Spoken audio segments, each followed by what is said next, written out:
क्लेशनाशाय गोविन्दाय नमो नमः।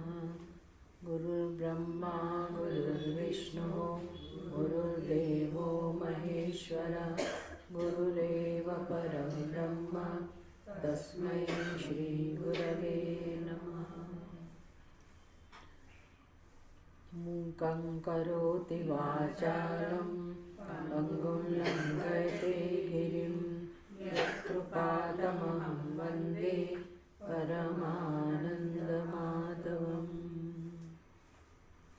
सच्चिदानन्दरूपाय विश्वोत्पत्त्यादिहेतवे तापत्रयविनाशाय श्रीकृष्णाय वयं नमः। श्रीमद् भागवत एकादश स्कंद 9वां अध्याय।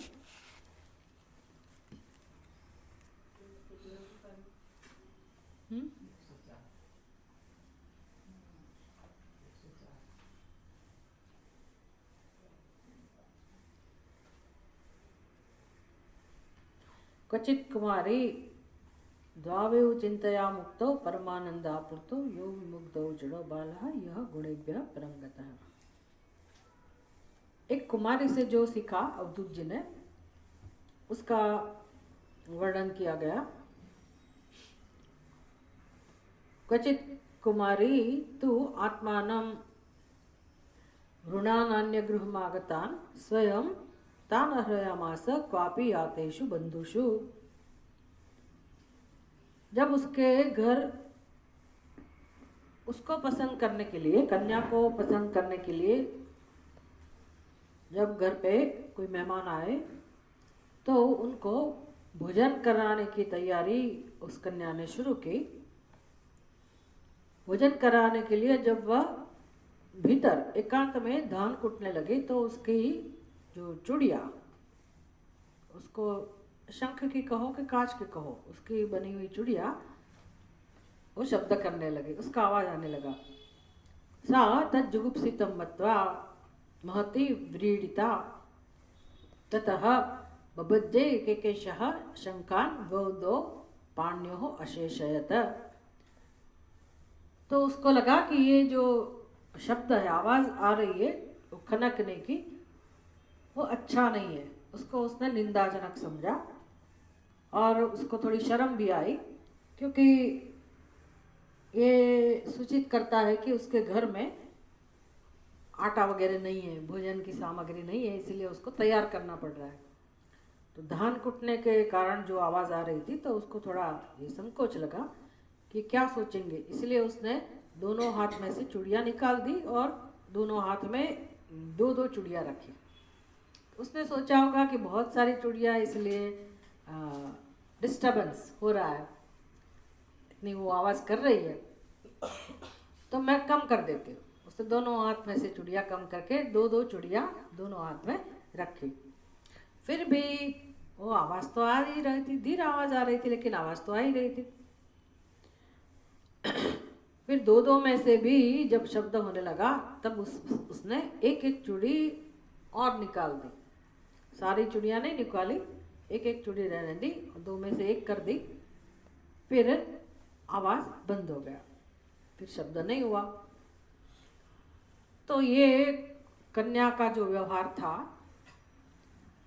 अभी ये देखा होगा अवधूत जी ने ये सब, तो कह रहे कि मैंने उससे क्या सीखा। 9वां श्लोक में अन्वशिक्षमिमं तस्याः उपदेशमिमन्दिरम् अरिन्दम् लोकाननुचरन्नेतान्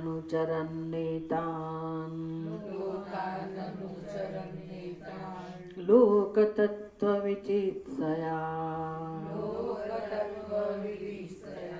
वासे बहूनां कलहः भवेद्वार्ताद्वयोरपि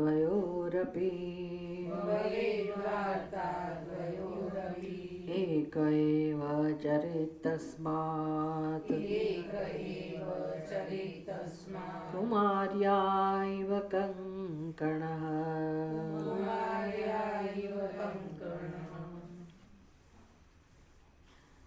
हे अरिमर्दन,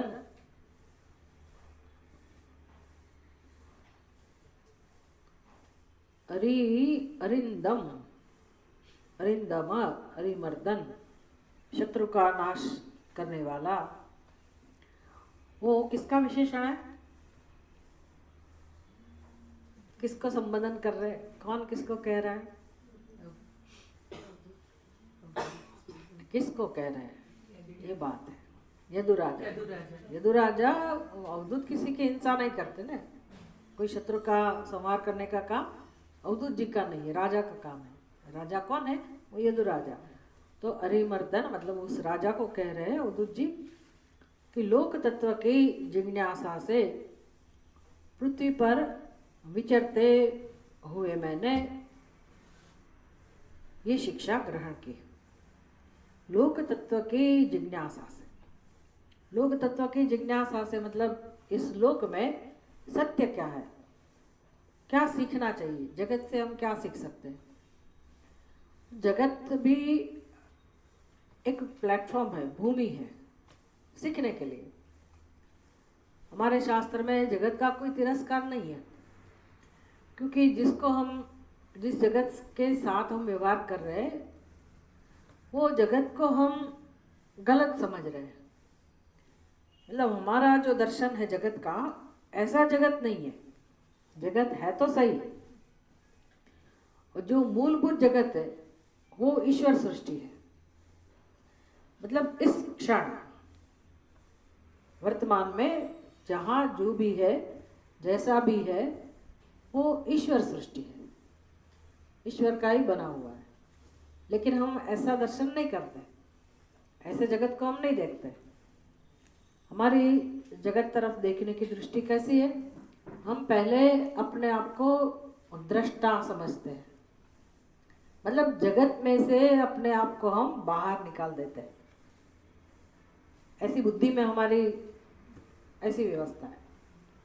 हमारी जो अपने बारे में जो सोच है वो ऐसी है कि हमारा स्वतंत्र अस्तित्व है, और फिर हम जगत का दर्शन करते हैं कि मुझे लोगों के साथ व्यवहार करना होता है, जगत के साथ व्यवहार करना है, जगत में से ये प्राप्त करो वो प्राप्त करो। तभी तो कुछ उपादान है, या कुछ ग्रहण करने का या तो कुछ छोड़ने का प्रश्न आता है। जगत में से मुझे जो चाहिए उसके लिए मैं प्रवृत्ति करती हूँ, जो मुझे इष्ट लगता है उसको प्राप्त करने के लिए हम कर्म करते हैं, और जो अनिष्ट लगता है उसका त्याग करने के लिए हम कर्म करते हैं। तो मैं कर्ता, मैं दृष्टा, मैं जीव, ऐसी पहले बुद्धि में समझ बना के फिर हम जीवन जीते हैं। हर कोई, सबकी बुद्धि में ऐसी ही समझ है। इसलिए सभी जीव अपने आप को जगत का हिस्सा नहीं समझ रहा। मतलब उसके सिवा जो भी है, हमारे सिवा जो भी है वो जगत है।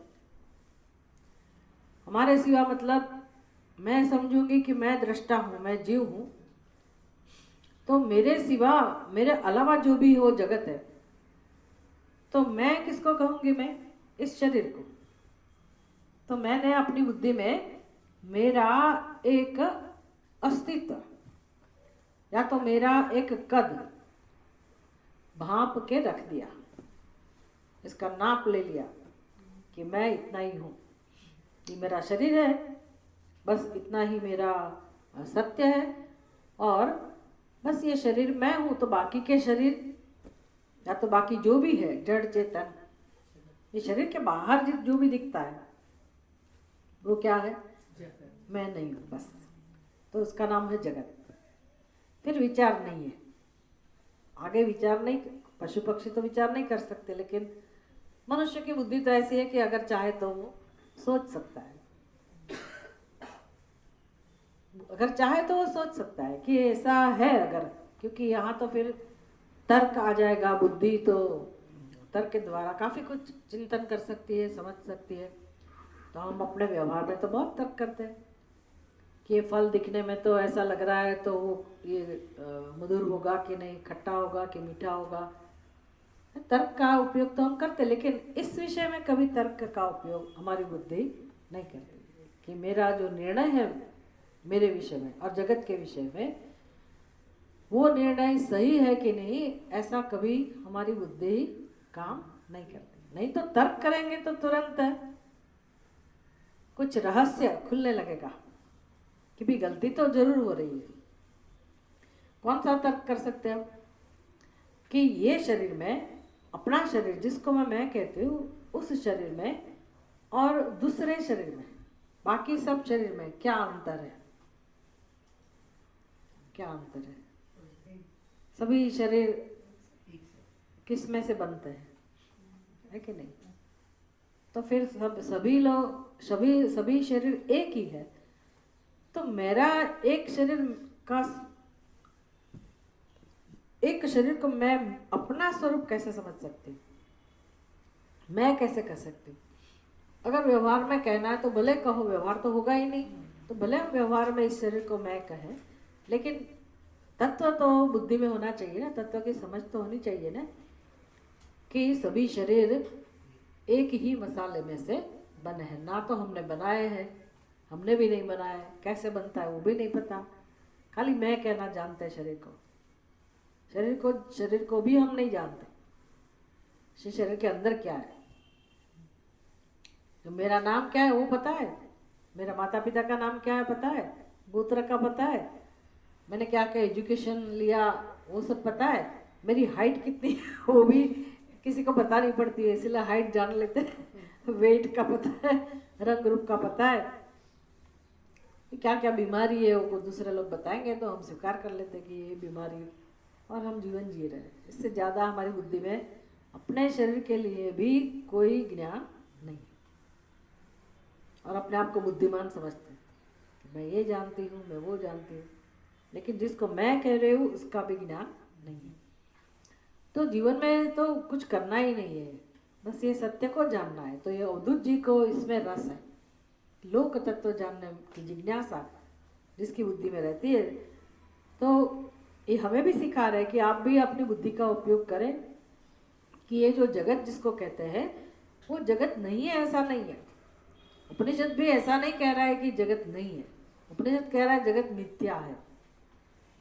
जगत नहीं है ऐसा नहीं कह रहे, जगत मिथ्या है। मिथ्या है मतलब क्या है? ऐसा नहीं है। मिथ्या मतलब वही तो समझना है ना, सारी जिंदगी जितने भी जन्म लगे कि मिथ्या का अर्थ क्या होता है। मिथ्या भले हम आपको उसकी व्याख्या नहीं करने को कह रहे, जानना नहीं चाह रहे मिथ्या क्या है, पर हमें सोचना है कि मिथ्या, उपनिषद ऐसा नहीं कह रहा है कि जगत नहीं है, जगत मिथ्या है। मिथ्या है इसका मतलब क्या? हम जैसा सोच रहे हैं ऐसा जगत नहीं है। हम जैसा सोच रहे हैं ना ऐसा जगत नहीं है। जगत है तो सही, लेकिन हम जैसा समझते हैं ऐसा जगत नहीं है। तो फिर कैसा है? तो फिर कैसा है?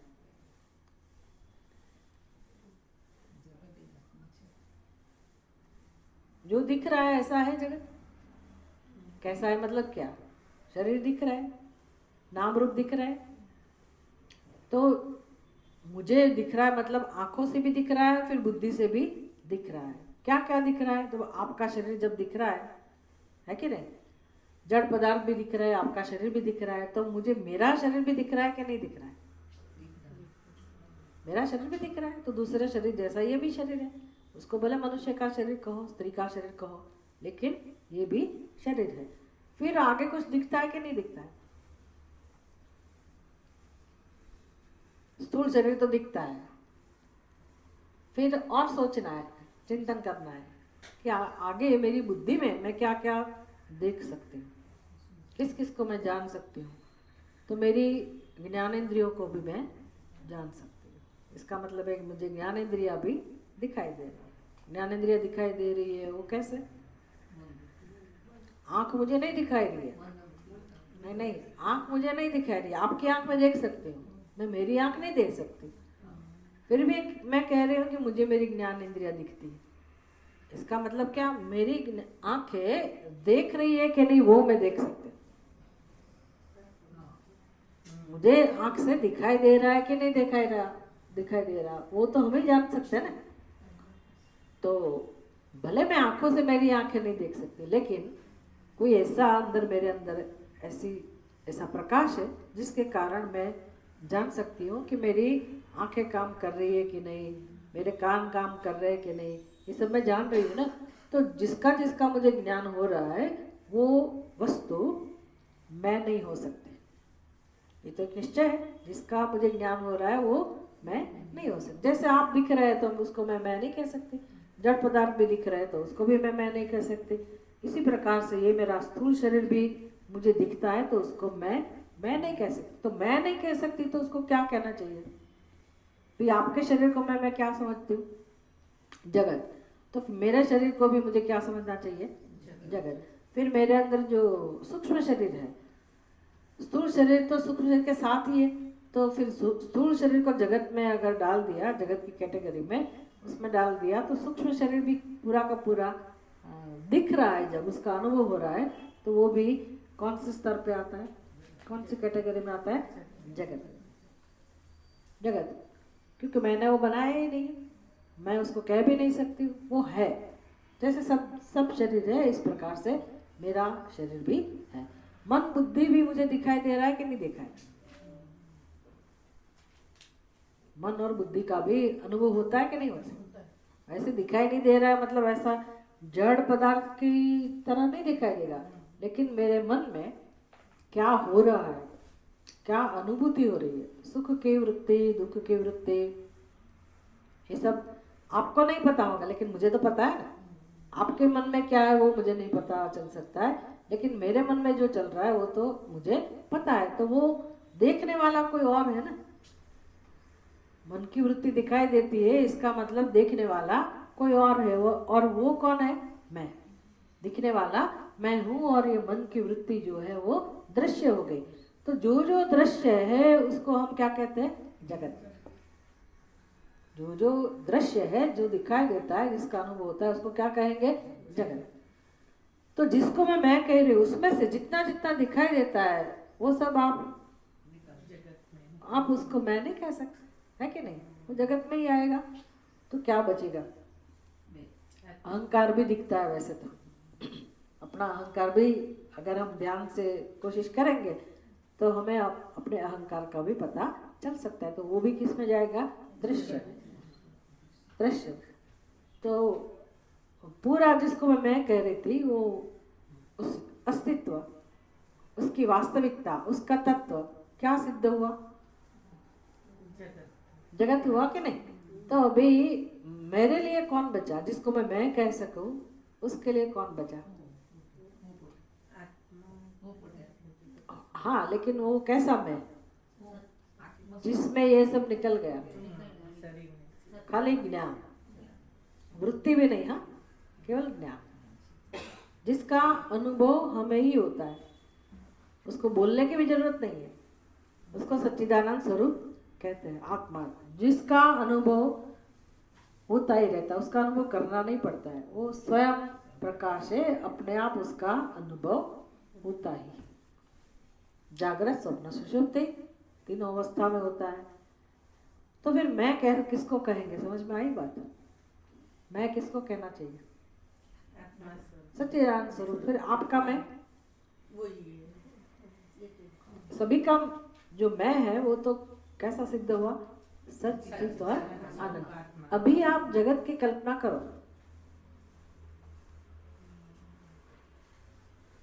अभी जगत की कल्पना करो,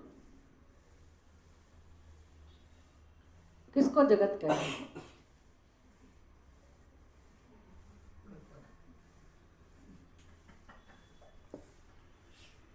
कहो, बोलो बोलो तो समझ में आएगा। हाँ, नहीं, अभी आपको जगत की कल्पना कर सकते हो जब अपना मैं कौन है वो समझ में आ गया। फिर अभी जगत की कल्पना करने वाला कोई है तो फिर जगत के लिए क्या कहेंगे आप? जगत है कि नहीं?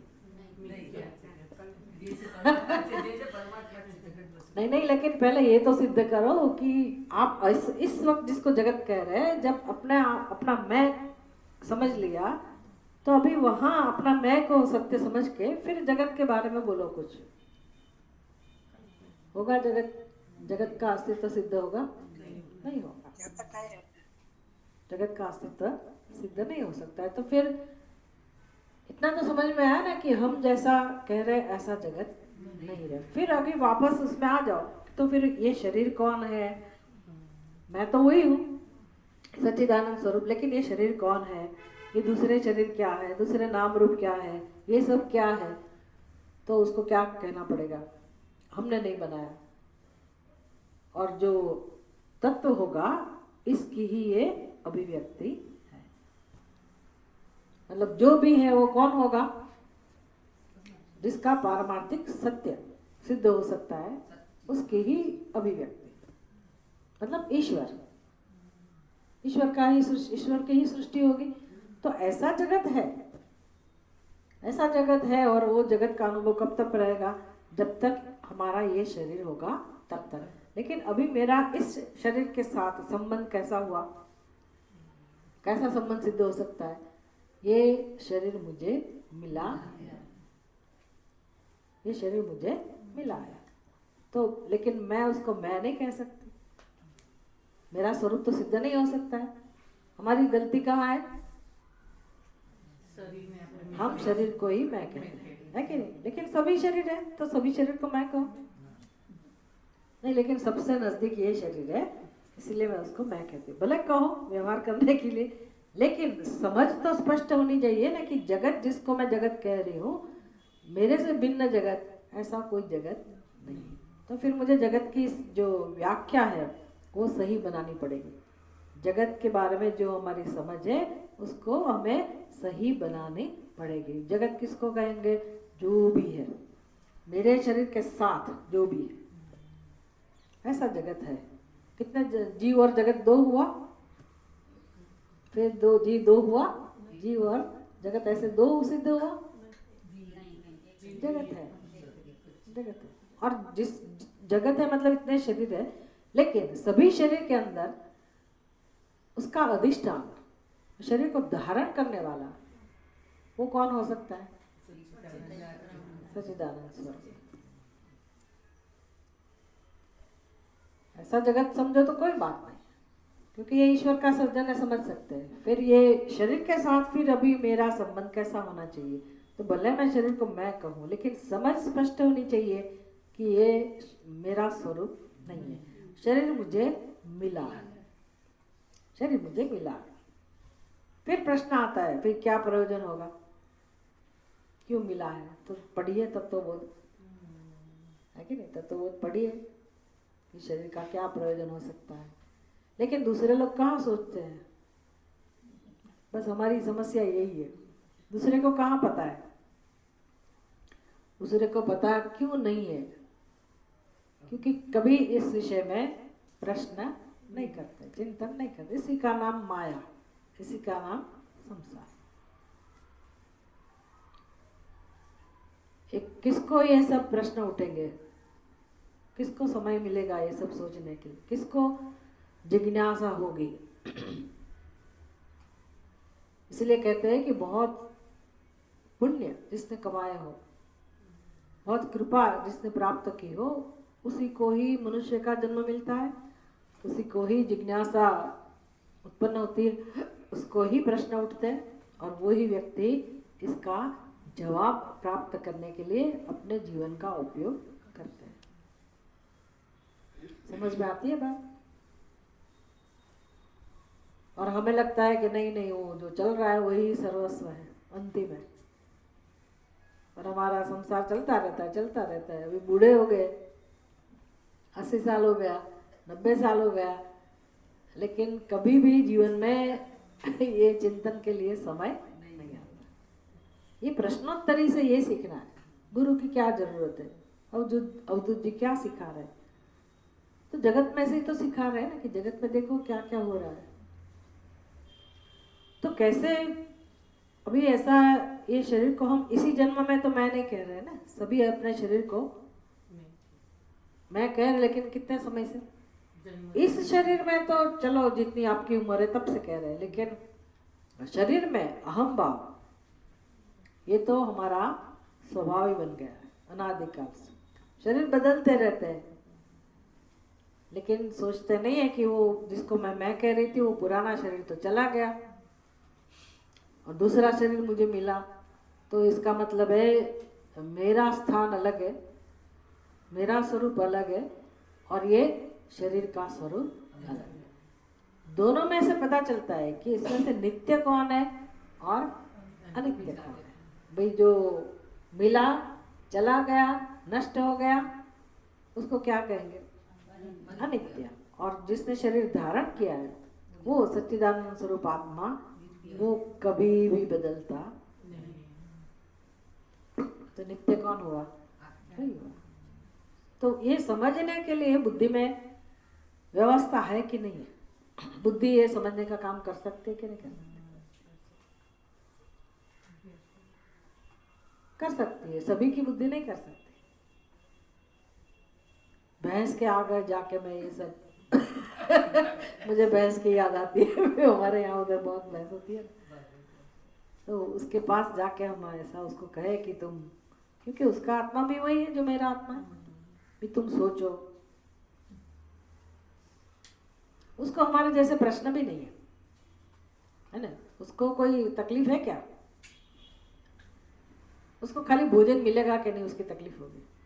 उसके मालिक के साथ उसको कुछ गुस्सा होता होगा, लेकिन हमारे जैसे प्रश्न उसको उसके अंदर नहीं है कि ये गाय को माँ कहते हैं, उसकी पूजा होती है, दूध तो मैं भी देती हूँ, लेकिन इतना अन्याय क्यों है जगत में? मुझे नहीं लगता कि उसको लगता है आपको कि उसको ऐसी तकलीफ हो। इसलिए उसको समझाने की जरूरत नहीं है, उसको प्रश्न भी नहीं है और उसको समझने की व्यवस्था भी भगवान ने नहीं दी है। तो हमारे ऊपर कितनी कृपा है भगवान की। सोचने में क्या जाता होगा, मुझे समझ में नहीं आ रहा। इतनी सुंदर बात, इतना सत्य और समझने का साधन भी भगवान ने जब दिया है, और वो ज्ञान के कारण हमारे कितने समस्या है, कितना दुख विषाद क्षण मात्र में अदृश्य हो जाता है। उस वक्त अदृश्य हो जाता है ना, बाद में भले आए, लेकिन कहीं हमें हिंट मिल जाती है कि जरूर ज्ञान के अंदर, विवेक के अंदर ऐसा सामर्थ्य है कि कितना भी कर लो उस शोक की वृत्ति जाती ही नहीं है, दुख जाता ही नहीं है। लेकिन ये जो ज्ञान है उसके प्रभाव से क्षण के अंदर, क्षण मात्र में वो सब दूर हो जाता है। तो हम अपना समय, अपना जीवन, इसका उपयोग किसके लिए करें? बुद्धि का उपयोग हम किसके लिए करें? अपने सुख के लिए ना, अपनी शांति के लिए। दूसरा कोई रास्ता अगर होता तो ठीक था। भगवान को क्या तकलीफ है? हम आराम से खाए पिए मजे करें, जितना भी आयुष्य है हमारा, हम भोग विलास में मस्त रहे, तो भगवान को क्या तकलीफ है क्या कोई तकलीफ है? भगवान ने तो दिया है सब, खाओ पियो मजे करो। लेकिन जो तत्व है कि भी ये अनात्मा का भी कोई तत्व है ना। अनात्मा का तत्व मतलब शरीर का तत्व, तत्व माने शरीर की भी वास्तविकता, उसका धर्म वो भी हम नहीं जानते। कौन सा धर्म है शरीर का?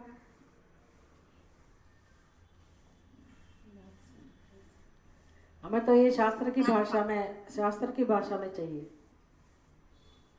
शरीर का धर्म क्या है?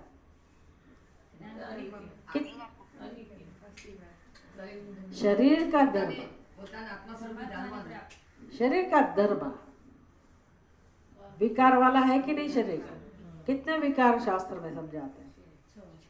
फिर कौन से विकार है?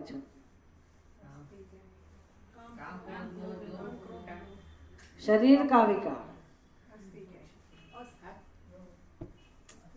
आप क्या सत्संग कर रहे हैं? अस्थि राम राम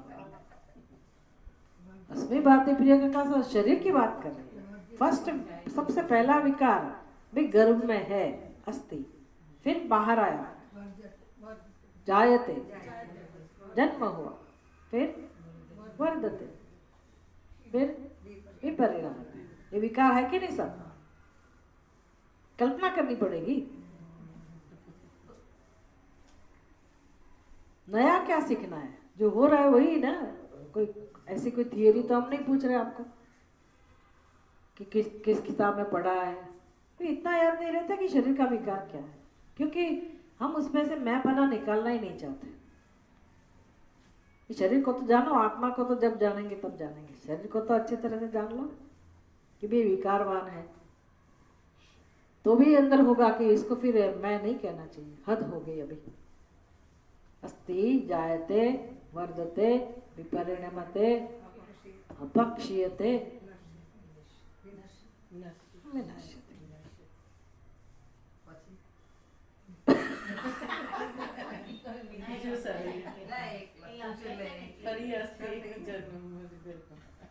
आप ही सोचिए ना कि कहाँ अंत आता है। नश्यते मतलब क्या? मृत्यु हो गई भाई, फिर आपने वो मृत्यु हो गई, नाश मतलब वो अपने आप नाश नहीं होता है, हम नाश कर देते बाद में, उस काम का नहीं रहा। उसमें से जो चेतन तत्व था, सूक्ष्म शरीर था, वो तो निकल गया, फिर शरीर का क्या करे? फिर कोई लोग जाके उसको जमीन में गाड़ेंगे, कोई लोग अग्नि संस्कार देंगे, कोई पानी में फेंक देंगे, कुछ ना कुछ तो करना पड़ेगा ना। हम उसका अंत लाते हैं, लाना ही पड़ेगा। अगर हम नहीं लाएंगे तो कीड़े खा लेंगे, अपने आप सड़ जाएगा, लेकिन वो नाश की तरफ जाएगा। अभी जगत में सभी चीज का स्वभाव क्या है? ऐसा ही है ना, विकारवान, ऐसा ही है। और हम किसके मजा ले रहे हैं? शरीर में मैं कह के शरीर का उपयोग नहीं कर रहे। भले विकारवान शरीर हो, लेकिन उसका कोई प्रयोजन है ना। भगवान ने बनाया है, बुद्धिपूर्वक शरीर का सर्जन किया है, तो उपयोग करो, उपयोग करो। लेकिन हम जानते ही नहीं उपयोग करने का, क्यों दिया यही नहीं पता। भी इतना जानने में क्या जाता है? भूखे मर जाओगे क्या? आपके परिवारजनों से आप बातचीत नहीं कर सकते? ये जानने का प्रयास करोगे तो कुछ महोत्सव नहीं कर सकते क्या? जानने का कितना आनंद है ना, लेकिन हम सत्य जानना ही नहीं चाहते। ये इसको मूढ़ता कहते हैं, इसको मोह कहते हैं। यही अज्ञान का कार्य है। कल्पना करो कि अभी कितना सरल लग रहा है, लेकिन कौन मुझे नहीं जानने देता है? वही मेरी जो बुद्धि है, जो संसार में निष्ठ है, इतनी निष्ठ है, इतनी निष्ठ है कि उसको कुछ दिखता ही नहीं है। आज मुझे क्या करना है, कहाँ जाना है, किसको मिलना है, पूरा शेड्यूल पक्का। दौड़ते ही रहते हैं, सारी दुनिया दौड़ रही है। सोचेंगे तो दर्शन होगा कि बात तो सही है, सारी दुनिया पागल हो रही है, जैसे मदहोश होके जैसे लोग घूम रहे हैं। क्यों ऐसा जीवन जी रहे हैं? हम भी ऐसा क्यों जीवन जी रहे हैं?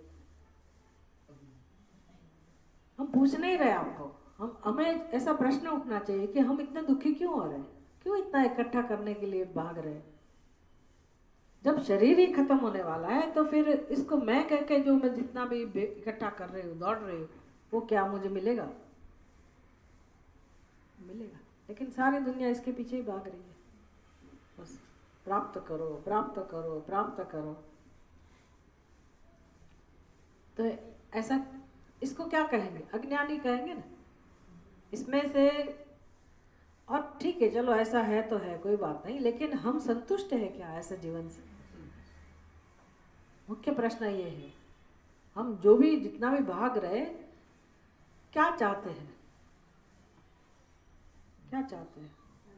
भाग रहे मतलब आप कितना फिजिकली, शारीरिक स्तर पे कितना काम करते हैं। कोई पैसा कमाने का काम करता है, कोई ये काम करता है, कोई वो काम करता है, कोई घर का काम करता है, कोई बाहर का काम करता है। शारीरिक स्तर पे इतना काम कर रहे हैं, मन के स्तर पे भी कितना कितना, बाप रे, इमोशनल लेवल पे व्यक्ति पागल हो जाता है। कैसा दुनिया में चल रहा है सब, ये कुछ ना कुछ पाने के लिए। मन के स्तर पे संबंध बनाए रखना, वो संबंधों में कुछ नहीं मिलता है, लेकिन बस मुझे ये करना पड़ेगा क्योंकि ये इसका नाम कर्तव्य है। तो चलो कर्तव्य के नाम से तो संबंध चालू रखते करते रहते, मिलता कुछ नहीं है, कहीं से भी नहीं मिल रहा। व्यक्ति को चाहिए ना, प्रेम तो चाहिए। बेचारा कितना करके मर जाता है, शादी किया, इतने बच्चे, उसको बड़ा किया, जब बच्चे बड़े हो गए तो पता नहीं रखेंगे कि नहीं रखेंगे, नहीं तो वृद्धाश्रम में छोड़ देते हैं, या पता नहीं क्या क्या परिस्थितियाँ आती है। जो वृद्धाश्रम में नहीं गए उसको भी पता है कि घर में क्या हालत है। तो क्या मिला संबंधों में से भी, क्या मिला? मतलब ये सब आपने इतना एफर्ट किया ना, प्रयत्न तो आप ही कर रहे हैं। किसके लिए कर रहे हैं वो सोचते नहीं है, करते ही जा रहे, करते ही जा रहे। बुद्धि का भी इतना ही उपयोग करते हैं, लेकिन जो भी प्रयत्न करते व्यर्थ सिद्ध होता है और दुख मिलता है। वही दुख लेके हम फिर इस शरीर को छोड़ के चले जाते हैं, फिर वापस आते हैं नया चोला पहन के, नया शरीर धारण करके, मनुष्य का हो कि कोई भी हो। ये कल्पना है कि वास्तविकता है? तो क्या करना चाहिए फिर? इस जन्म का उपयोग करना चाहिए कि अभी तो करना चाहिए ना इस शरीर का उपयोग, कि मैं किस लिए इतना सब कष्ट उठाती हूँ। नहीं, जीवन जीने का यही तरीका है, सारी दुनिया कर रही है इसलिए करना ही चाहिए। हम ऐसे नया रास्ता कैसे हम अपना सकते हैं? भाई बुद्धि दी है तो उसका उपयोग करो। कश्चित धीरः मनुष्याणाम सहस्रेषु कश्चित धीरः यतति सिद्धये। कोई ऐसा बुद्धिमान व्यक्ति होगा जो ऐसा चिंतन कर सकता है, अपने आप को समझा सकता है कि बात तो सही है, तो मुझे क्या करना चाहिए, तो इस शरीर का मुझे उपयोग कर लेना चाहिए। लेकिन मेरे शरीर में ये तकलीफ है, वो तकलीफ है। वे कितने साल जिए आप? क्या उम्र हो गई आपकी? मुझे नहीं लगता 50 से कोई कम होगा। 50 तो सबने कर, तो 50 साल इस शरीर ने आपकी सेवा की, आपको जो करना था आपने कर लिया, तो भगवान का धन्यवाद करो। 50 साल तक इस शरीर ने मेरा साथ दिया, तो अभी उसके अंदर जो भी बीमारी है तो उसमें क्या हो गया? वैसे भी विकारवान है, कभी ना कभी कुछ ना कुछ तो होगा ही उसमें, तो उसका उपाय करो, जरूर उपाय करो, लेकिन उपयोग करना सीखो। शरीर का उपयोग अभी कैसे कर सकते हो? जिम में जाके कसरत करें, फिर से हेल्दी बनाए, दौड़ लगाए।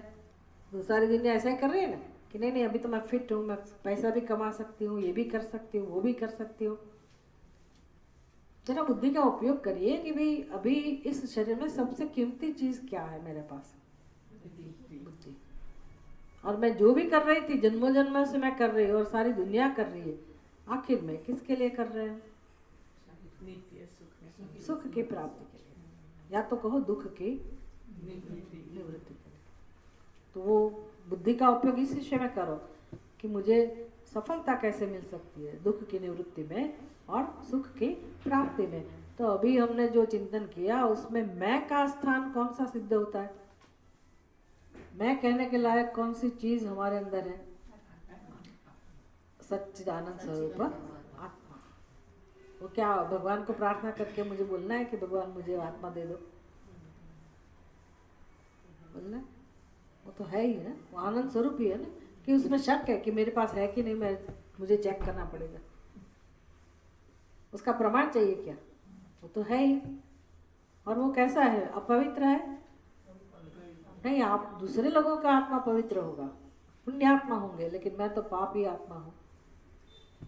आत्मा के साथ ऐसा कोई पाप पापी पुण्य पुण्यात्मा वो जीवात्मा की बात है, लेकिन सच्चिदानंद स्वरूप आत्मा को पाप पुण्य का स्पर्श भी नहीं है। इतना वो पवित्र है, सर्वश्रेष्ठ है, पूर्ण है, शिव स्वरूप है ही, अभी इस वक्त है। और मुझे बुद्धि भी दी है भगवान ने कि मैं अपने स्वरूप को समझ लूँ, तो मुझे जो चाहिए आनंद वो यहाँ से मिल सकता है कि नहीं मिल सकता? मिल सकता है। क्यों नहीं मिल रहा है जब आत्मा है ही? तो आत्मा सुख स्वरूप ही है, मुक्त ही है, तो मुझे मिल क्यों नहीं रहा है उसका आनंद? समझ में आता है ना कि किसको मैं कह रही हूँ? जो आत्मा नहीं है उसको मैं कह रही हूँ, तो कैसे मुझे मिलेगा? तो उसको जो मैं है, मैं का स्वरूप, उसको मैं कहना सीखो। लेकिन कब से हम कह रहे हैं इस शरीर को मैं? ये शरीर नहीं, इतने शरीर हमने उपयोग कर लिए, सभी शरीर में हम भावता, तो मतलब अनात्मा में आत्मबुद्धि कई सालों कई जन्मों से है, तो संस्कार भी कैसे होंगे बुद्धि में? ऐसे ही होंगे ना, कोई बात नहीं, लेकिन हम उपाय कर सकते हैं। कितना काम करना होगा ये तो पता चलना चाहिए ना, पहले समझ में आना चाहिए ना कि काम तो बहुत करना पड़ेगा। क्यों करना पड़ेगा? बुद्धि में संस्कार दृढ़ है, अनादिकाल से दृढ़ संस्कार गलत संस्कार है। मतलब आत्मा है फिर भी आत्मा के प्रति कोई दया भाव नहीं है, आत्मा का तिरस्कार हो रहा है, कोई रुचि नहीं है आत्मा में, आत्मा के प्रति प्रेम नहीं है।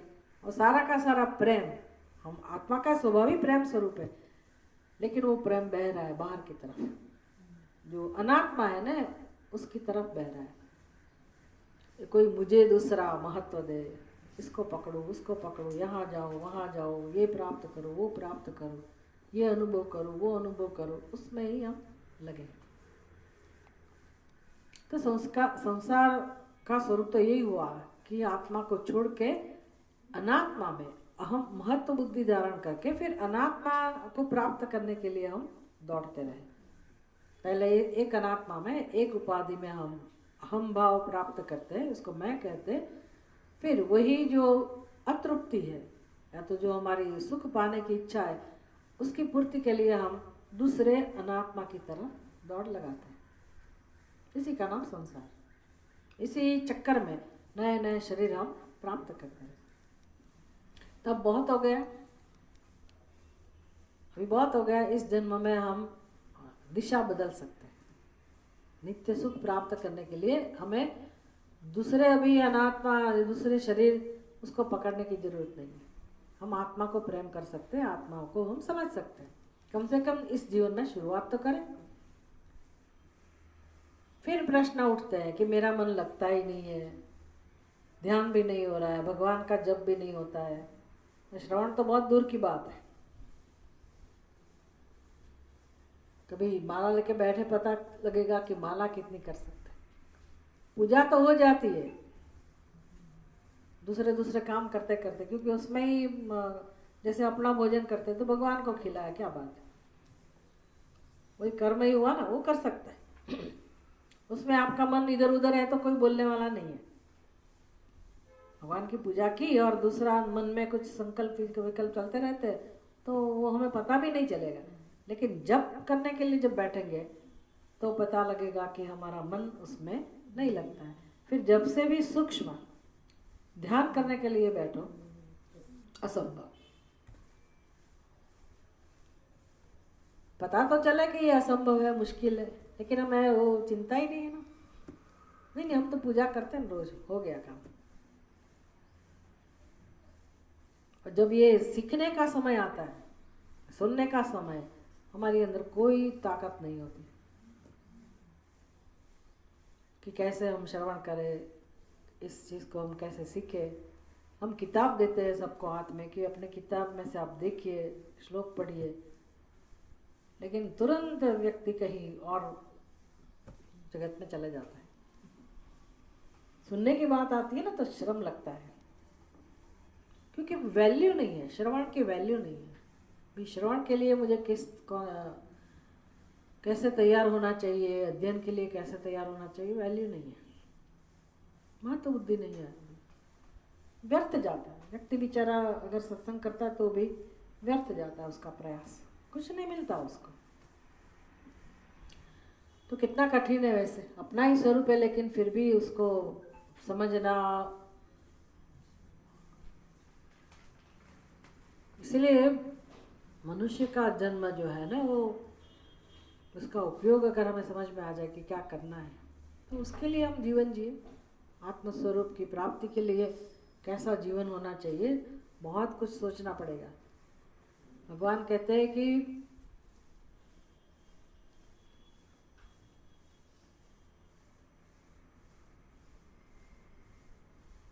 तस्य योगो भवति दुःखः, योगो भवति दुःखः, भगवद गीता में, कि भी उसका योग जो है ना वो दुख नाश करने वाला बनता है। किसका, कैसा योग दुख नाश करने का कारण बनता है? युक्ताहार विहारस्य युक्त चेष्टस्य कर्मसु युक्त स्वप्नावबोधस्य तस्य योगो भवति दुःखा। जिसने अपना जीवन बनाया युक्त आहार युक्त विहार, भी मैं कैसा कितने कर्म करूं, कितनी निवृत्ति होनी चाहिए, कौन सा भोजन करूं, कौन सा भोजन नहीं करूं, कितना जागूं, कितना सोऊं, कितना कर्म करूं, कितना आराम लूं, वो व्यवस्था नहीं है। एक जो यांत्रिक जीवन है ना, उसमें हम कोई बुद्धिमत्ता का उपयोग नहीं करते, वो चलता ही रहता, चलता ही रहता। इसलिए जब योग जब करना होता है जीवन में, हमारी बुद्धि तैयार नहीं होती है, साथ नहीं देता है हमारा मन बुद्धि, क्योंकि हम अपने बुद्धि में जो बिठा के रखा है ना संसार का महत्व, उसको छोड़ ही नहीं सकते हैं। उसको करते रहेंगे, फिर शरीर थक जाता है। जब समझने की बात आती है या जप करने का समय आता है, ध्यान में बैठना है, वो तो हम करते ही नहीं, उसके लिए समय रखते ही नहीं कि इतना समय हम जप करेंगे, इतना समय ध्यान करेंगे, इतना समय पढ़ेंगे। ऐसा कोई हमारे जीवन में व्यवस्था आती ही नहीं है, आती ही नहीं है। संसारिक प्रवृत्ति में ही हमारा पूरा दिन चला जाता है।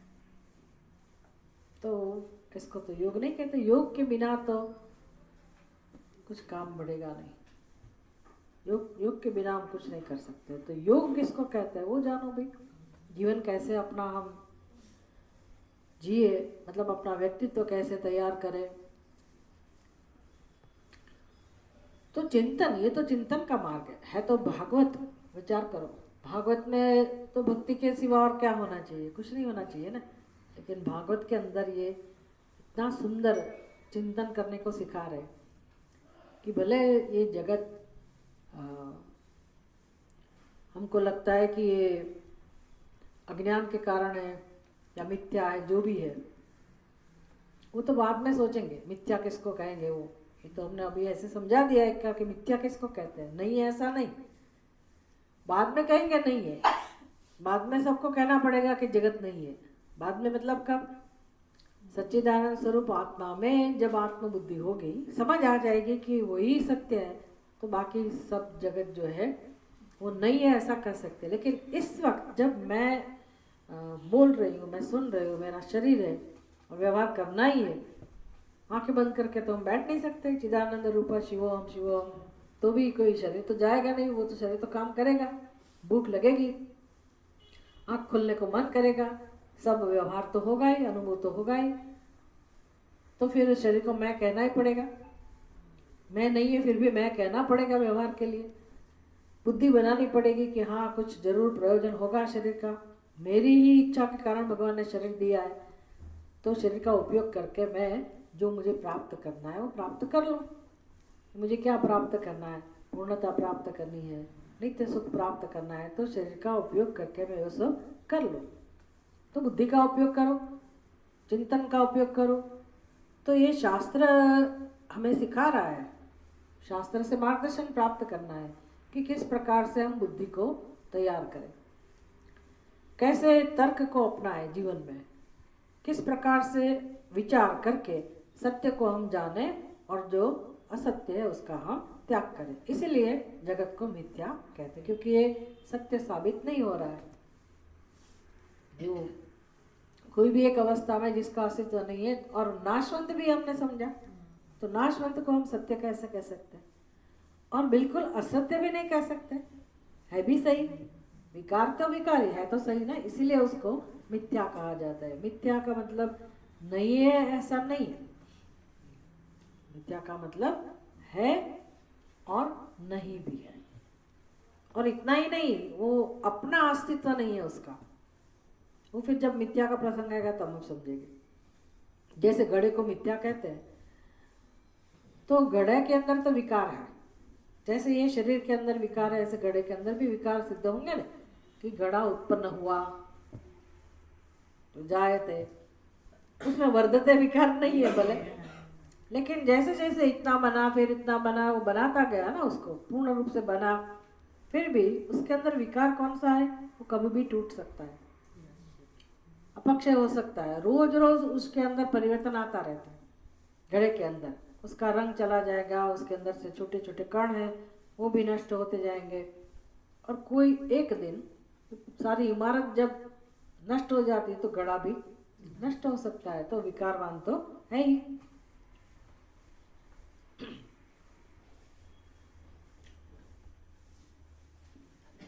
लेकिन वही घट, वही घड़ा, जिसका ऐसा स्वभाव है, वो घड़ा किसके ऊपर आश्रित है? माटी।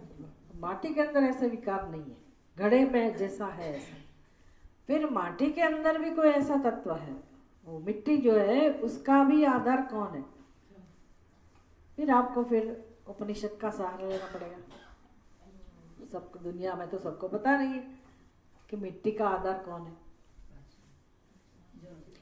इसलिए आपको, अगर आपने बुद्धि को तैयार किया है, सूक्ष्म बनाया है, चिंतन किया है, शास्त्र का अध्ययन किया है, तो चिंतन कर सकते हैं। और उसमें कल्पना नहीं करनी है, कुछ याद नहीं रखना है, ये दर्शन है कि मिट्टी भी कहाँ से प्राप्त होती है, तो जल में से। जल भी कहाँ से प्राप्त होता है? अग्नि में से। अग्नि भी कहाँ से? वायु में से। वायु भी कहाँ से? आकाश में। आकाश का अधिष्ठान भी कौन है? आकाश को जानने वाला कौन है? सच्चिदानंद स्वरूप आत्मा, ज्ञान स्वरूप आत्मा। तो मिट्टी का अधिष्ठान कौन सिद्ध हुआ? भले आप ऐसे पूरा क्रम लगाया, लेकिन अंत में मिट्टी का अधिष्ठान सच्चिदानंद स्वरूप आत्मा। तो मिट्टी को क्या कहेंगे? भाई हमारा आत्मा मिट्टी नहीं है। मिट्टी को सच्चिदानंद स्वरूप जब कहेंगे, जब मिट्टी को सत्य कहा तो घड़े को क्या कहना पड़ेगा? मिथ्या। फिर सच्चिदानंद स्वरूप को मिट्टी का आत्मा कहेंगे, सत्य कहेंगे, तो मिट्टी को क्या कहना पड़ेगा? मिथ्या। मिट्टी भी नहीं है। ये तो जब सीखेंगे तब सीखेंगे। तो हर कोई भी प्रक्रिया ले लो, सत्य कौन साबित होता है? कोई भी स्तर पे सच्चिदानंद स्वरूप आत्मा मिथ्या सिद्ध हो सकता है? वही सबका अधिष्ठान है। इसको कहते हैं पूर्ण, और इसके सिवा कुछ नहीं है। उसको कहता है एक और अद्वितीय। तद ब्रह्म अहम अस्मि, वो मैं हूँ। ये सीखना है। लेकिन ये व्यवहार में क्या हमें सीखना है? वो अवधूत जी सिखा रहे हैं कि ये दर्शन प्राप्त करने के लिए चिंतन की जरूरत पड़ेगी कि नहीं? श्रवण मनन चिंतन की जरूरत पड़ेगी कि नहीं? उसके लिए एकांत चाहिए कि नहीं चाहिए? ये तो जबरदस्ती आपको यहाँ लाते हैं, बुलाते हैं। अगर यहाँ भी ये खुला जगह हो तो हम चिंतन नहीं कर सकते, इतने आसपास मतलब शोर बकर हो तो ये चिंतन नहीं कर सकते, ऐसी जगह ढूंढनी पड़ती है। तो क्या घर में आप अपने आप कर सकते हैं ऐसा चिंतन? घर में भी नहीं कर सकते। हाँ, कोना बना के आप उसमें जाके बैठो तब, मतलब एकांत तो चाहिए। घर में क्यों नहीं हो सकता? क्योंकि दूसरे व्यक्ति होंगे। दूसरे व्यक्ति नहीं है तो भी हम किसी में व्यस्त है, तो वो बात तो अलग है। लेकिन अवधूत जी कह रहे हैं कि ज़्यादा संग रहेगा जहाँ, वहाँ आत्मा का चिंतन संभव नहीं। इसलिए अगर आत्मा का दर्शन चाहिए, भगवत प्राप्ति चाहिए, ज्ञान की प्राप्ति चाहिए, तो जीवन में एकांत को महत्व देना पड़ेगा, मतलब संग छोड़ना पड़ेगा। अभी सब कोई एकांत पसंद नहीं कर सकते, वो सबके लिए हिताव भी नहीं, अकेले लोग रह नहीं सकते हैं। ये सब बीमारियां तो है ही, उसको कहते हैं वीकनेस। नहीं तो बहुत सारे लोग जगत में अकेले हैं, आनंद से भजन कर सकते हैं ना, आनंद से, मतलब अपना कोई बादशाह बन के जी सकते हो, हर तरह से स्वतंत्र। कोई कहने वाला नहीं है कि भी ये करो वो करो, ऐसे करो वैसे करो, अपनी मर्जी से हम जी सकते हैं। लेकिन बुद्धि हमारी कहाँ लगी होनी चाहिए? आत्मदर्शन, श्रवण मनन चिंतन में। लेकिन ऐसे सामर्थ्य है नहीं, क्योंकि हम तो डिपेंडेंट जीवन जीते आए ना, कि ये मेरा है न, उसके बिना मैं नहीं रह सकती, न उसके बिना मैं नहीं रह सकती, न ये करना पड़ेगा न वो करना पड़ेगा, न ये मेरा है न मैं उसका हूँ न। तो ये तो संसार जीने के संसार में रत जो मनुष्य है उसकी प्रकृति ऐसी है। लेकिन जिसको बाहर आना है तो एकांत तो पसंद करना पड़ेगा। इसीलिए अवधूत जी कह रहे हैं कि मैंने ये सीखा कि अगर ज़्यादा संग रहेगा लोगों से तो ये भजन नहीं होगा। वो डिस्टर्बेंस जो आती थी ना चूड़ियों की, तो वो कलह प्राप्त होगा। कलह होता है सही में, घर में कलह के सिवा कुछ नहीं होता है। वो तो मुझे तो सबको प्रणाम करने का मन करता है कि लोग कैसे रहते हैं घर में। 2 व्यक्ति भी मुश्किल है, अकेले व्यक्ति के लिए भी मुश्किल है। 2 व्यक्ति है तो उसको ये चाहिए, उसको वो चाहिए, और दोनों के अंदर जो आर्ग्यूमेंट होता है कितना भी समाधान करके वो कैसे जी रहे हैं, मुझे आश्चर्य लग रहा है। कैसे सही में मुझे समझ में आज तक कभी समझ में नहीं आया कि लोग कैसे जीते होंगे। और ज्यादा लोग तो ज्यादा अकल है। वो तो अच्छा है कि बेचारे को पता ही नहीं कि उसको कला कहते हैं, उसको आदत हो गई, वो तो ऐसे ही चलता है, ऐसे चलता है। इसका आजकल जो वीडियो में रील दिखाते हैं ना छोटे छोटे हस्बैंड वाइफ के, तो वो सुन के मुझे थोड़ा शांति मिलती है कि चलो दुनिया में सब जगह ऐसा ही है। नहीं तो कहीं एक जगह देख लिया ना तो मुझे बहुत दुख होता था, अरे अरे ये लोग ऐसा जीवन जीते हैं, ऐसे होता है। लेकिन ये सोशल मीडिया से पता चलता है कि सब घर में ऐसा ही है, तो मतलब ऐसे ही जीते होंगे, तो उनको आदत होगी, क्योंकि बाद में वो मिलते भी है। एक बार झगड़ा कर फिर आपस में वही चलता तो रहता ही है। तो अगर हमारा किसी का झगड़ा हुआ तो फिर हम तो दूर भग जाते हैं कि भाई अभी इनको मिलना नहीं है, इनके साथ ये नहीं करना है, अभी सावधानी रखो, ये करो। लेकिन यहाँ तो फिर से वो लोग जैसे कुछ हुआ ही नहीं, और पता नहीं नहीं नहीं माफ कहाँ करते हैं, माफ कुछ नहीं करता है, वो याद रखते हैं। फिर इसलिए जब 70 साल 80 साल के बाद भी क्लेश तो चालू है, तुमने क्या किया मेरे लिए, मुझे पता है तुमने कौन सा रस लिया, वो झगड़ा तो है ही। तो करे क्या, अकेले रह नहीं सकते। और यही व्यवस्था हमारे देश में, तो यही व्यवस्था है। दूसरे देश में तो क्या, जाओ तुम तुम्हारे तरह से रहो, मैं मेरी तरह, अलग हो जाते हैं। यहाँ साथ में रहते, कोई किसी को माफ नहीं करता। माफ करते तो आज तो कहाँ पहुँच जाते हैं। तो ठीक है, माफ करते होंगे, व्यवहारिक स्तर पे कुछ थोड़ा बहुत माफ करते होंगे, लेकिन माफ भी इसलिए करते हैं कि उसके बिना मैं नहीं रह सकती, इसलिए माफ करने के कारण करते होते तो अच्छा था। चलो भाई, अज्ञान के वश सबका व्यवहार ऐसा होता है, माफ कर दिया कोई बात नहीं। लेकिन हमारी स्थिति क्या है, हम उसके बिना नहीं रह सकते, इसलिए परवशता हमारे जीवन में है।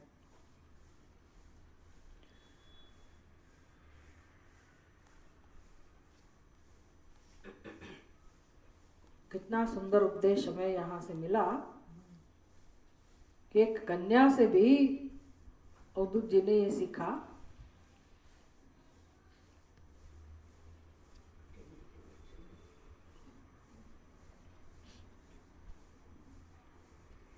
कि कैसे कलह से दूर रहना हो। अनु अशिक्षम इमम, बहुत लोगों के एक साथ रहने से तो कला होता है, और 2 के भी एकत्र रहने से आपस में बातचीत तो होती ही है। देखिए, इसका कहने का मतलब ये नहीं कि आप अभी घर में ना रहो, 2 लोग भी नहीं रहे, 2 तो कम से कम है, चलो तो 2 लोग भले रहते हो, रहना ही पड़ेगा, लेकिन अपनी बुद्धि को एकाग्र बनाना पड़ेगा उसका उपयोग करने के लिए, कि हमें तत्व का चिंतन करना है, सीखना है। तो अपना जीवन बनाओ भाई कि मैं कम से कम 1 घंटा 2 घंटा अपनी साधना के लिए रखो। भले व्यवहार करना है तो करो, लेकिन अपनी साधना कैसे भी चालू रहनी चाहिए। अभी साधना में नहीं समझ में आती ना, क्या करें। वो एक पूजा कर ली, उसको साधना कहते हैं भाई, वो तो गृहस्थी करते ही थे, करना ही चाहिए, वो कोई साधना नहीं है। लेकिन सारा समय उसमें ही बिता देते हैं, विवेक का उपयोग नहीं करता है कि भाई चिंतन मनन के लिए कौन सी साधना होनी चाहिए, अंतर्मुख होने के लिए कौन सी साधना होनी चाहिए। आंख बंद करके अकेले बैठने का थोड़ा सामर्थ्य तो बढ़ना चाहिए ना। ये तो श्रवण करने के लिए भी हम फिर इसके लायक नहीं रहते। तो रोज अपना जीवन कैसे बनाए, ये तो हम जरूर सीख सकते हैं। इसलिए कहते हैं कि कुमारी की चूड़ी के समान अकेले ही विचरे। तो जो अकेले लोग हैं उसके लिए तो ये बहुत अच्छा उपदेश है कि वो एंजॉय कर सकते हैं, अपना जीवन प्यार से जी सकते हैं। 2 लोग हैं तो वो भी समझदारी से अपना जीवन जी सकते हैं, बहुत लोग हैं तो भी क्या हुआ, इस उम्र में तो सबके लिए चिंतन करने के लिए तो सारी व्यवस्था है, कोई बीच में नहीं आता है, हम अपना प्रेम से साधन भजन कर सकते हैं। ॐ पूर्णमदः पूर्णमिदं पूर्णात् पूर्णमुदच्यते पूर्णस्य पूर्णमादाय पूर्णमेवावशिष्यते। ॐ शान्तिः शान्तिः शान्तिः। हरिः ॐ। श्रीगुरुभ्यो नमः। हरिः ॐ।